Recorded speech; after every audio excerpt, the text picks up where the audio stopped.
In today's video, I'm going to teach you how to smooth vertexes in Blender using the vertex bevel feature.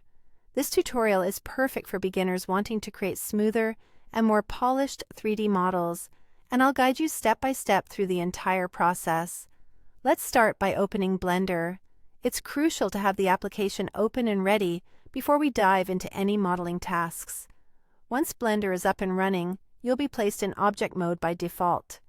The magic happens in edit mode, so you'll need to switch over to that. You can do this quickly by pressing the Tab key on your keyboard. By doing this, you'll be able to select individual components of your model, such as vertexes, edges, and faces, allowing for more detailed editing.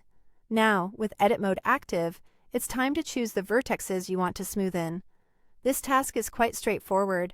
Simply click on the vertexes you wish to work with. You might want to rotate around your model to ensure you're selecting the exact points you're aiming for. This step sets the stage for the smoothing process, so take your time to make sure you've got the right points selected. Once you have your vertexes chosen, you're ready to apply the vertex bevel. To do this, press the Ctrl, Shift, and B keys simultaneously. This combination activates the vertex bevel tool, which is where the smoothing process begins.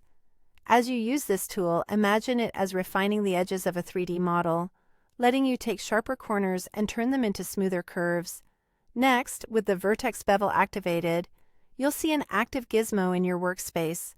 By dragging the mouse, you can adjust how deep or shallow you want the bevel to be.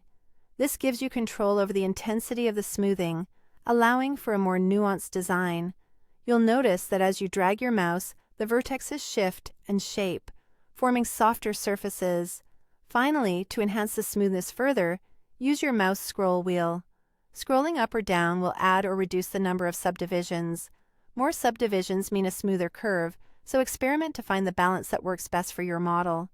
You'll find that scrolling gently adjusts how finely polished the smoothed area becomes. And that's how simple it is. With these few steps, you've learned to expertly smooth vertexes in Blender, giving your models a refined look.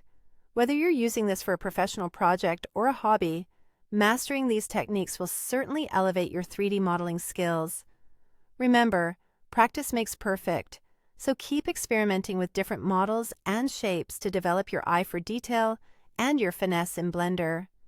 Happy modeling, and thanks for watching.